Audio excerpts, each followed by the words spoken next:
नमस्कार, स्वागत है आप सभी का। मैं हूं आपके साथ कुमार कुणाल धीरज। यूपी के किसानों की किस्मत बदलने के लिए योगी सरकार विकसित कृषि संकल्प अभियान चला रही है। विकसित कृषि संकल्प अभियान क्यों है खास और किसानों की किस्मत इससे कैसे बदलेगी, ये जानने के लिए एपीएन न्यूज़ ने कृषि मंत्री सूर्य प्रताप शाही से खास बातचीत की। प्रदेश के कृषि मंत्री मौजूद हैं। सबसे पहले आप ये बताइए सुप्रताप शाही जी कि जो ये अभियान है किस तरह से ये किसानों के हित में है, जिस तरह से आपने इसका नाम दिया है विकसित कृषि संकल्प अभियान, क्योंकि हमारे यहाँ जो ज़्यादातर किसान हैं वो पारंपरिक खेती ही करते हैं। ये अभियान 29 मई से लेकर के 12 जून के बीच में हम लोग चला रहे हैं, जिससे आने वाली खरीफ के फसलों के भीतर किसानों को अच्छी वैरायटी के बीजों की जानकारी दिया जा सके और बीज शोधन से लेकर के और कैसे कृषि यंत्रों के इस्तेमाल कर करके लागत को घटाई जा सकती है और आमदनी को बढ़ाई जा सकती है। इसके बारे में हमारे वैज्ञानिक किसानों से जाकर के और उन स्थानों पर चर्चा कर रहे हैं। पूरे प्रदेश में हम 10,135 स्थानों पर ये किसान और वैज्ञानिक संवाद का कार्यक्रम रखा है, जो लैब टू लैंड, जो आदरणीय प्रधानमंत्री नरेंद्र मोदी जी ने जो संकल्पना रखी थी, आज उसको उनकी प्रेरणा से जमीन पर साकार किया जा रहा है। हर जिले के भीतर हमने 3 वैज्ञानिकों की 3-3 टीमें बनाई हैं और एक दिन में 9 स्थानों पर कार्यक्रम ये होते हैं जिसे किसानों के साथ संवाद किया जा रहा है। अब तक लगभग 10 लाख से ज़्यादा किसानों से इन कार्यक्रमों के बीच में संवाद किया जा चुका है। और उत्तर प्रदेश में हमने एक दूसरा अभियान चलाया था कि जायद के मौसम के टाइम में हमारे प्रदेश का अधिकांश किसानों के खेत खाली रहा करते थे। तो विगत वर्षों में हम लोगों ने त्वरित मक्का विकास कार्यक्रम के भीतर इस एक अभियान शुरू किया। लगभग 178 करोड़ रुपए की परियोजना हमने 4 साल के लिए चलाई है, जिस पर किसानों को 3,000 प्रति हेक्टेयर से लेकर के 20,000 हेक्टेयर तक की हम उसके भीतर उनको अनुदान दे करके उनको प्रोत्साहन कर रहे हैं, जिसमें अलग उसके प्रदर्शन के कार्यक्रमों पर और हाईब्रिड सीड पर 50% तक का अनुदान हमने उसके भीतर रखा है। हमारे राज्य के भीतर इस समय उत्तर प्रदेश के भीतर माननीय मुख्यमंत्री योगी आदित्यनाथ जी के इस कार्यक्रम के कारण जो है आज प्रदेश में लगभग 4.5 लाख हेक्टेयर के भीतर हमारे मक्के की खेती होती है। मैंने उनको 3-4 दिन पहले इस बात की जानकारी दिया कि इस तरीके का एक बड़ा भारी क्लस्टर बन चुका है और जिससे कि मक्के की खेती जो है उत्तर प्रदेश के भीतर जब हमारी ज़मीन खाली पड़ रही थी, पूरा ये क्षेत्र जो आलू बुआई के बाद वो अगले आलू के सीजन तक इंतजार करता था, आज वहाँ पर एक वैकल्पिक फसल मिली है जिससे किसानों की आमदनी को बढ़ाया जा सके। और उन्होंने तुरंत ये बात मैंने उनको 5 तारीख को बताई और उसी दिन उन्होंने कहा कि मैं 8 तारीख को दौरा कर सकता हूँ। मैंने कहा आप एरियल सर्वे करें और एक जगह किसानों से संवाद करें। उन्होंने हमारे आग्रह को मानते हुए ये जगह औरैया के अजीत मल में कल माननीय मुख्यमंत्री किसानों के साथ संवाद करेंगे और इस पूरे मक्का क्षेत्र के कानपुर, उन्नाव, हरदोई, कन्नौज और इटावा ऐसे क्षेत्रों का एरियल सर्वे करेंगे, जिससे कि ये चीज़ उनके जानकारी में हो सके और उस संवाद के माध्यम से किसानों को जो मक्का विकास कार्यक्रम के भीतर हमारे अभियान के भीतर जो योजनाएं हैं उनसे किसानों को अवगत करा सकें और उनका किसानों के साथ भी संवाद होगा कि उन्होंने जो प्रयोग किए हैं और उनकी सफलता की जो कहानी है वो भी उसमें से कुछ किसान उनके सामने रखेंगे। पारंपरिक खेती में किसान ज़्यादा इंटरेस्ट लेते रहे हमेशा से उत्तर प्रदेश में, तो आपको लगता है कि जो व्यवसायिक खेती जिस तरह से अब क्योंकि दोगुनी आय करने का सरकार का संकल्प रहा है, तो आपको लग रहा है कि जो ये लगातार अभियान चला रहे हैं वो 100% वो नंबर ला रहे हैं अपने, या अभी कुछ और मेहनत करने की इसमें ज़रूरत है? देखिए, कृषि का क्षेत्र ऐसा है जिसके भीतर नए अनुसंधान होने हैं और कैसे फसलों के साथ उनको हम मल्टी क्रॉपिंग करा सकें, मिश्रित खेती की ओर किसान को कैसे हम आकर्षित कर सकें, उस दृष्टि से हमारा प्रयास है। और ये जो इस समय विकसित कृषि का जो अभियान 2025 चल रहा है उसके पीछे यही उद्देश्य है। अभी हम लोगों ने जायद के मौसम में हमने किसानों को बड़े पैमाने पर मूंगफली के बीज भी उपलब्ध करवाए और आज ये पूरा लखनऊ के सीमा से तुरंत लखनऊ जिले के भीतर भी और उसके आगे जब आप निकलेंगे तो हरदोई, कन्नौज इटावा, इन सारे जनपद, मैनपुरी, इन सारे जनपदों में बड़े पैमाने पर आज मूंगफली की खेती हो रही है। मैं आज वहाँ से मूंगफली के पौधों को लेकर के आया हूँ। और जो मक्का, अभी जो मैंने बताया आपको कि इस समय लगभग 2.5 लाख मीट्रिक टन के करीब मक्का हमारे मंडी के भीतर इस 1 अप्रैल से लेकर के अब तक आया है। तो उस अभी किसान जो है उसकी हार्वेस्टिंग करके कुछ मात्रा में उसको सुखा भी रहा है। तो आज वहाँ पर जाने के पर 3 प्रकार की चीज़ें दिखाई देंगी कि एक एक्सप्रेस वे के जो सर्विस लेन है उसके ऊपर पूरा मक्के की चादर बिछी हुई है, सर्विस लेन के ऊपर, वो उसको सुखाने के लिए किसान ने उसके ऊपर डाल रखा है। एक दूसरा खेत मिलेगा जिसमें बोरों के भीतर उसको भर करके रखा है। और तीसरा किसान जो वो अपनी ट्रालियों पर लाद करके और लेकर के मंडी तक पहुंच रहा है। तो यह एक परिदृश्य पूरे कृषि क्षेत्र का जायद के महीने का, गर्मियों के मौसम में जब खाली रहा करता था उत्तर प्रदेश के भीतर, प्रधानमंत्री जी और मुख्यमंत्री जी की प्रेरणा से आज किसान की आमदनी को बढ़ाई जा सके, उस दृष्टि से हम लोगों ने प्रयास किया है। मूंगफली का बड़े मात्रा में खेती भी की गई है और मूंग की भी खेती की गई है। तो ये जो इंटरवेंशन किया है योगी जी की सरकार ने, और निःशुल्क मिनी किट योजना के माध्यम से हमने जो उनको निःशुल्क मिनी किट उपलब्ध कराए, उससे बहुत तेज गति से इसका विस्तार हुआ है। अभी भारत सरकार भी हमको इस खरीफ के मौसम के लिए बड़े पैमाने पर हमें अरहर के और मूंगफली के और उड़द के बीज हमको उपलब्ध करा रही है। और उत्तर प्रदेश में योगी आदित्यनाथ जी की सरकार के अंतर्गत हमने दलहन और तिलहन की जो निःशुल्क मिनी किट योजना चलाई है, तो इन दोनों को जोड़ने के बाद लगभग 4.5 लाख किसानों को हम दलहन और तिलहन के, मूंगफली के और अरहर के, उड़द के, मूंग के, हम उनको बीज, और तिल के, ये बीज हम उनको सुलभ कराने जा रहे हैं, जिससे खरीफ के मौसम में भी ये हम और विस्तार एरिया को दे सकें। तो इस प्रकार से हमारी कोशिश है कि उत्तर प्रदेश के आच्छादन क्षेत्र को हम कैसे उसका जो यूटिलाइजेशन है अभी 180 पर। योगी सरकार वृंदावन में बांके बिहारी मंदिर कॉरिडोर और बांके बिहारी मंदिर न्यास का गठन करना चाहती है, लेकिन वृंदावन में लगातार इसका जमकर विरोध हो रहा है। सरकार के नुमाइंदे लगातार विरोध को खत्म करने के लिए प्रयास कर रहे हैं, लेकिन विरोध की रार अभी कम होती दिखाई नहीं दे रही है। बरसाना के बाद नंदगांव में देर रात वृंदावन बांके बिहारी कॉरिडोर और बांके बिहारी मंदिर न्यास के विरोध में एक बैठक आयोजित हुई। मथुरा के नंदगांव में बरसाना वृंदावन के मंदिरों के सेवायत इस बैठक में शामिल हुए। बैठक के दौरान वृंदावन के सेवायतों को नंदगांव बरसाना के लोगों ने अपना पूर्ण समर्थन देने का आश्वासन दिया और कहा कि मंदिर में न्यास के गठन को बिल्कुल भी स्वीकार नहीं किया जाएगा। वृंदावन बांके बिहारी मंदिर के सेवायतों ने सभी मंदिरों के सेवायतों को वृंदावन आने के लिए आमंत्रित किया। वृंदावन के बांके बिहारी मंदिर में होने वाली सभा में शामिल होने को सरकार को एक बार फिर बैठक में न्यास के फैसले को वापस लेने का आग्रह किया। लगभग 1 घंटे चली सेवायतों की इस बैठक में सभी ने एकजुट होकर बिहारी जी के गोस्वामियों को अपना समर्थन दिया। सेवायतों ने कहा कि वर्तमान की सरकार हिंदुत्व की सरकार है। अगर यही सरकार हमारे मंदिरों को न्यास बनाकर हमसे छीन लेगी तो हम कहाँ जाएंगे। हमें भरोसा है योगी जी इस फैसले पर पुनर्विचार करेंगे। अब बचे केवल 2, 18 सदस्य हैं, केवल 2 बचे। 2 कौन कौन? एक राजभोग के सेवायत और एक सैन भोग के सेवायत। बताइए क्या अनुपात हो पाएगा? अरे ऐसे तो हम किनारे आ जाएंगे और इनको बिहारी जी के मंदिर पे कब्जा ही करना है। ये सरकार की मंशा है। खजाना चाहिए इन्हें, तो इन्हें खजाना चाहिए, केवल खजाने पे निगाह है। अगर हम जागृत नहीं हुए तो अभी तो बिहारी जी आएंगे और आपको मालूम ही है ना।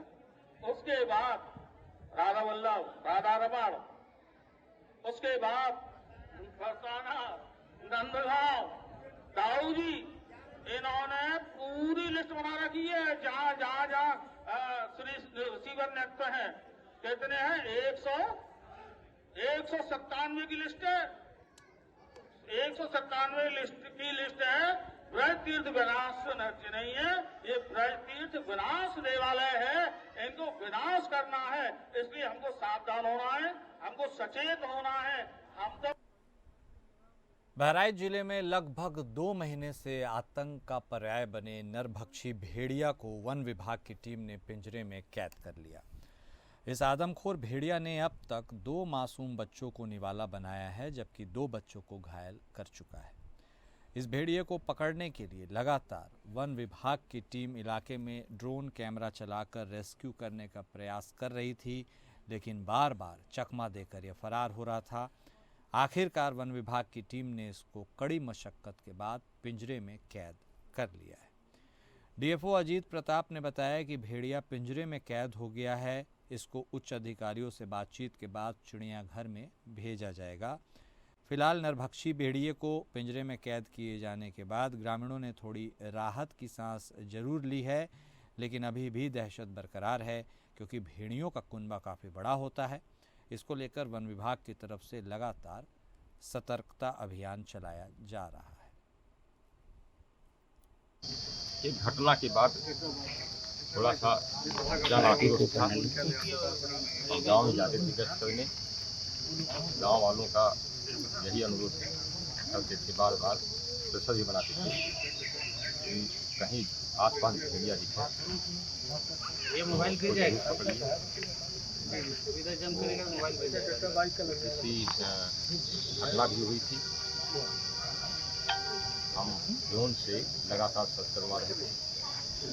आज हमारे वन प्रभाग की टीम, बगाड़ी वन प्रभाग की टीम, श्रावस्ती वन प्रभाग की टीम, गोंदा वन प्रभाग की टीम, यहाँ तक कि हमारे conservator sir Shri Manoj Kumar Sonkar sir भी आए थे।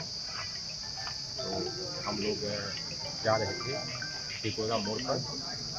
पहुँचते ही हमको सोहम दत्ता जो ड्रोन चला रहे थे पायलट थे, उन्होंने हमको फोन किया कि सर देखिए एक दिख रहा है, हम आपके पास फोटो भेज रहे हैं। तो उन्होंने भेजा तो हमने देखा तो भेड़िया था। तत्काल थोड़ा बहुत से लोग यहाँ आए, गाड़ी और सब लोग पहुँचे, पूरी टीम पहुँची, श्रावस्ती की टीम पहुँची, हमारे बधाई विभाग की टीम पहुँची और गोंदा विभाग की टीम पहुँची। हम लोग पहुँचे वहाँ और घेराबंदी की। घेराबंदी के बाद वो लगभग आधे पौन घंटे के ऑपरेशन में वो पकड़ा गया। कहाँ से पकड़ा है सर इसको? ये एक सिसैया चौड़ामठ से लगभग 2 किलोमीटर 2.5 किलोमीटर की है दूरी पर। उसका जो स्थान का नाम है उसको बोलते हैं सरदार। गोरखपुर में शनिवार को निषाद पार्टी के एक कार्यकर्ता दिनेश निषाद की गोली मारकर हत्या कर दी गई। दिनेश दवा लेकर बाइक से घर आ रहा था, तभी बेलीपार क्षेत्र के महोब गांव के पास पीछे से कार सवार बदमाशों ने उसे रोका और उस पर फायरिंग किया।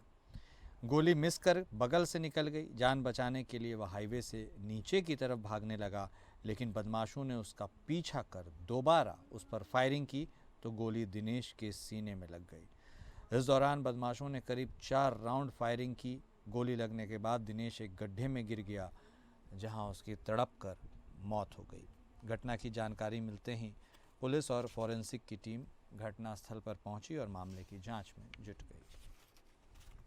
थाना बेलीपार के ग्राम महोब में आज एक व्यक्ति की गोली मार करके हत्या करने का प्रकरण संज्ञान में आया है। मौका सूचना मिलते ही तत्काल सभी राजपत्रित अधिकारियों के द्वारा मौके पर आकर के देखा गया। फील्ड यूनिट द्वारा मौके से सैंपल लिया गया। मृतक के भाई से वार्ता हुई है, जिसके द्वारा बताया गया कि मृतक के पटीदार और गांव के 2 अन्य लोगों के द्वारा मृतक को गोली मारी गई है। इसके संबंध में जिन पटीदारों का नाम उस भाई के द्वारा बताया गया, उनको गिरफ्तार करने के लिए 2 टीमों का गठन कर दिया गया है। जैसे ही गिरफ्तार होते हैं उसके बाद जो भी उनसे पूछताछ में जानकारी मिलेगी, अग्रिम जो भी विधिक कार्रवाई होगी आप लोगों को अवगत करवाया जाएगा। गाजीपुर जिले के सहराई तहसील क्षेत्र के त्रिलोकपुर गांव निवासी ब्रिगेडियर राम के बेटे राकेश कुमार की शादी जगदीशपुर गांव में तय हुई थी। गुरुवार की शाम बारात पूरी धूमधाम के साथ दुल्हन के गांव पहुंची। दुल्हन पक्ष ने बारात का पारंपरिक स्वागत किया और सभी बारातियों को सम्मानपूर्वक जलपान कराया। घर के आंगन में तिलक की रस्म हुई। फिर दूल्हा बारात लेकर पंडाल में पहुंचा। वहां द्वार पूजा के बाद दूल्हा दुल्हन जयमाल के लिए मंच पर पहुंचे, लेकिन तभी शादी की खुशियों पर उस वक्त ग्रहण लग गया जब डीजे पर डांस को लेकर दोनों पक्षों में कहासुनी हो गई। देखते ही देखते विवाद उग्र हो गया। डीजे को लेकर हुई छोटी सी बात ने झगड़े का रूप ले लिया और दुल्हन पक्ष के कुछ लोगों ने दूल्हे के पिता को पीटना शुरू कर दिया। पिता को पिटते देख दूल्हा राकेश उन्हें बचाने दौड़ा, लेकिन वहां मौजूद कुछ ग्रामीणों ने उस पर भी लाठी, डंडे और तमंचे की बट से हमला कर दिया। हमले में दूल्हा और उसके पिता गंभीर रूप से घायल हुए। दोनों को नर्सिंग होम और फिर मेडिकल कॉलेज गाजीपुर भेजा गया। हालत नाजुक होने पर वाराणसी के ट्रॉमा सेंटर दूल्हे को रेफर किया गया, जहां शुक्रवार देर रात इलाज के दौरान उसकी मौत हो गई। इस हृदय विदारक घटना ने शादी के माहौल को गहरे शोक में बदल दिया। दूल्हे की मौत से पूरे गांव में मातम छा गया। वहीं पिता की तहरीर पर पुलिस ने 8 लोगों के खिलाफ नामजद मुकदमा दर्ज किया है। पुलिस ने एक आरोपी को अवैध तमंचे के साथ गिरफ्तार किया है, जबकि बाकी की तलाश में दबिश दी जा रही है। घटना के बाद इलाके में गम और आक्रोश का माहौल है। हम लड़की का माँ कहाँ घर पड़ेगी? जगदीशपुर। क्या नाम है आपका? राम सेवरी देवी। क्या मामला क्या है पूरा? मामला जो लड़का मरले बा, कौन? पप्पू नाम को। क्या हुआ है शुरू से बताइए, क्या हुआ है? वो शुरू से हम बताओ। क्या आपके घर बारात आई थी? हाँ, बारात आई। कहाँ से बारात आई थी? त्रिलोकपुर से। कितने तारीख को? 4 तारीख को। 4 तारीख को। फिर क्या हुआ बारात आई घर तो बारात आयल तो दूर पूजा लागल। फिर एक बाद में लावा लिए नहीं जाए। लावा लिया के बाद में तिलका चढ़े लागल। तिलका चढ़े लागल, बाकी रहे कुछ पैसा। तिलका चढ़े लागल। तिलका चढ़ला के बाद में भैल की बाराती के खियाओ पियाओ, बारात खाए लागल। कैसा पैसा बाकी था? तिलक कर बाकी रहे। कितना तिलक मांगा गया था? तिलक 1,20,000। कितना दे चुके थे आप?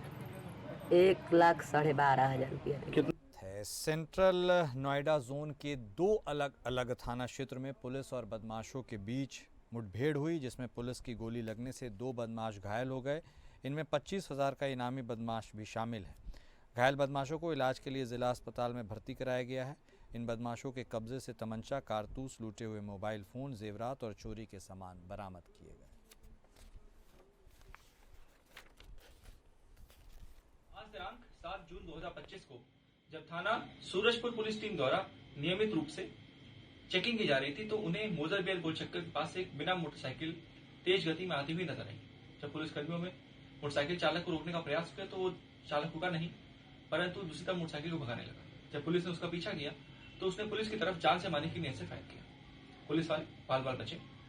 जब आत्मरक्षा में पुलिस ने जवाबी फायर किया तो उस व्यक्ति के पैर में गोली लगी। तुरंत ही उसको पास अस्पताल में उपचार के लिए भेजा गया।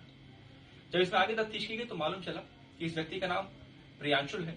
उसके पास से अवैध तमंचा, जिंदा कारतूस, खोर कारतूस बरामद हुए और उसके पास से कुछ चोरी के मोबाइल बरामद हुए। यूपी के कानपुर देहात में पुलिस और बदमाशों के बीच मुठभेड़ हो गई, जिसमें एक बदमाश के पैर में गोली लगी और दूसरे बदमाश को पुलिस ने गिरफ्तार कर लिया। दरअसल 5 जून को अज्ञात बदमाशों ने रूरा थाना क्षेत्र में चेन लूट की घटना को अंजाम दिया था। सूचना मिलने पर पुलिस घटनास्थल पर पहुंची, उसका निरीक्षण किया और फिर बदमाशों की तलाश शुरू कर दी गई।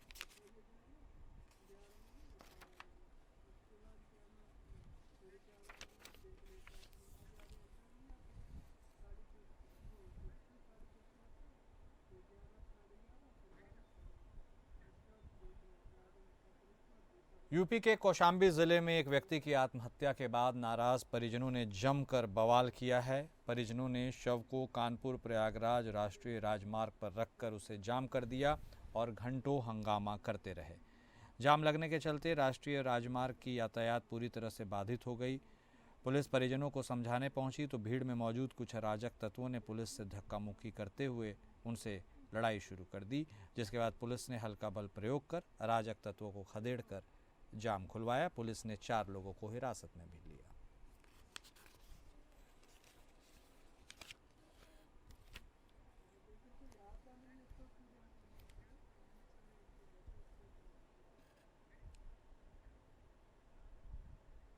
केंद्र की नरेंद्र मोदी सरकार अपने 11 वर्ष पूरी करने जा रही है। ऐसे में उत्तराखंड में भारतीय जनता पार्टी की ओर से कई कार्यक्रमों का आयोजन किया जा रहा है। बीजेपी के प्रदेश महामंत्री आदित्य कोठारी ने बताया कि आगामी 9 जून को मोदी सरकार के कार्यकाल को 11 साल पूरे होने जा रहे हैं। इसको देखते हुए प्रदेश में बीजेपी पत्रकार वार्ता, क्विज शो, कार्यशालाएं, विकास प्रदर्शनी और विधानसभा स्तर पर केंद्रीय योजनाओं के पंजीकरण शिविरों का आयोजन करेगी। प्रधानमंत्री आदरणीय श्री नरेंद्र मोदी जी को प्रधानमंत्री के रूप में 9 जून को 11 वर्ष पूर्ण हो रहे हैं और इस अवसर पर भारतीय जनता पार्टी ने पूरे देश भर में विभिन्न कार्यक्रम इसके लिए तय किए हैं। इसकी शुरुआत, इसकी शुभारंभ राष्ट्रीय अध्यक्ष आदरणीय जेपी नड्डा जी 8 जून को दिल्ली में प्रेस वार्ता करके इसका शुभारंभ करेंगे और 10 जून को देहरादून में मुख्यमंत्री आदरणीय पुष्कर सिंह धामी जी, प्रदेश अध्यक्ष आदरणीय महेंद्र भट्ट जी यहाँ पर प्रेस वार्ता करके इस कार्यक्रम के विषय में जानकारी देंगे। इस अवसर पर हम लोगों ने एक जिला स्तर पर प्रोफेशनल मीट का आयोजन किया है और उसमें विभिन्न व्यवसाय को करने वाले लोग बड़ी संख्या में जिला मुख्यालय पर गोष्ठी होगी। केंद्र सरकार ने जातीय जनगणना को लेकर नोटिफिकेशन जारी कर दिया है। सरकार 2 फेज में जातीय जनगणना कराने जा रही है। पहले फेज की शुरुआत 4 पहाड़ी राज्यों से होगी, जिसमें उत्तराखंड, जम्मू कश्मीर, हिमाचल और लद्दाख है। केंद्रीय गृह मंत्रालय की तरफ से जारी प्रेस नोट के अनुसार जनगणना का पहला फेज 1 अक्टूबर 2026 से शुरू होगा। ये जातीय जनगणना कांग्रेस का एक बड़ा मुद्दा था और कांग्रेस ने अपने अहमदाबाद राष्ट्रीय अधिवेशन में जो न्याय पथ एक अपना प्रस्ताव पारित किया था, उसमें सबसे महत्वपूर्ण जो मुद्दा था वो जाति जनगणना का था। कांग्रेस ने ऐलान किया था कि अगर केंद्र की सरकार जाति जनगणना नहीं करवाएगी, पूरे देश में कांग्रेस आंदोलन करेगी। हमें खुशी है सरकार कांग्रेस की मांग के आगे झुकी और अंतोगत्वा जातीय जनगणना का फैसला हुआ। जातीय जनगणना अब शुरू हो रही है पूरे देश में और जो जिन 4 राज्यों में शुरुआत होगी उसमें उत्तराखंड भी पहला राज्य है। बीते दिन राजधानी देहरादून में आयोजित कार्यक्रम में बतौर मुख्य अतिथि केंद्रीय कृषि मंत्री शिवराज सिंह चौहान ने शिरकत की। संबोधन के दौरान केंद्रीय मंत्री ने कहा कि धामी सरकार में उत्तराखंड के फल और सब्जियों की देश दुनिया में तेजी से डिमांड बढ़ रही है। उत्तराखंड के फल, काफल सहित तमाम फलों और मोटे अनाजों का जिक्र करते हुए इन्हें स्वास्थ्य के लिए उन्होंने लाभप्रद बताया और इसके संरक्षण पर जोर देने की बात कही। लेकिन इसको लेकर अब कांग्रेस बीजेपी पर हमलावर है।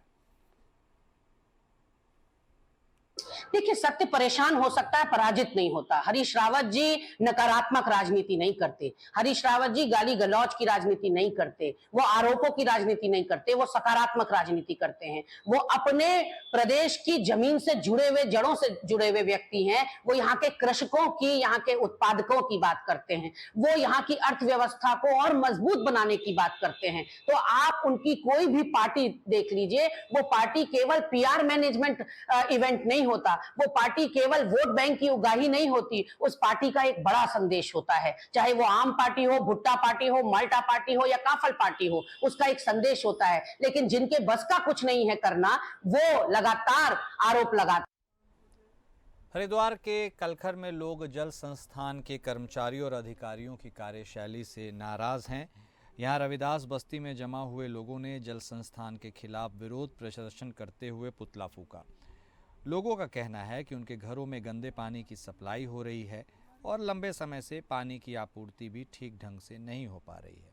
बार बार शिकायत करने के बावजूद भी जल संस्थान के अधिकारी इसकी सुध नहीं ले रहे हैं।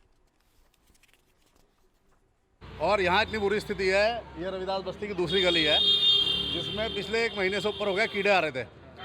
तो यहाँ की संबंधित JE और एक्शन को शिकायत करी गई। उसके बाद उन्होंने भेजे, 2-4 कनेक्शन शिफ्ट किए, 1 लाइन बंद की और दूसरी लाइन की हालत है कि नाले में टूटी हुई है, जिससे लोग, पूरे बस्ती के लोग पानी पी रहे हैं। जब ज़्यादा प्रेशर दिया तो जुगाड़ के नाम पे ट्यूब लपेट के चले गए। अब बताइए, आप ट्यूब से कोई गंदा पानी रुकता है? अधिकारी कुंभकर्ण की नींद सो रहे हैं। लगता है इनका इलाज जो है जूते चप्पल की माला और काला मुँह करके मुझे ही करना पड़ेगा। इनका समय दे रहा हूँ आपके माध्यम से JE एक्शन को, नहीं तो 2 बसें भर के सीधा में दफ्तर में बैठने का काम हम लोग करेंगे और उनके मुंह पे कालस पोतने का हम लोग करेंगे। और फिलहाल इस बुलेटिन में भी बस इतना ही। नमस्कार।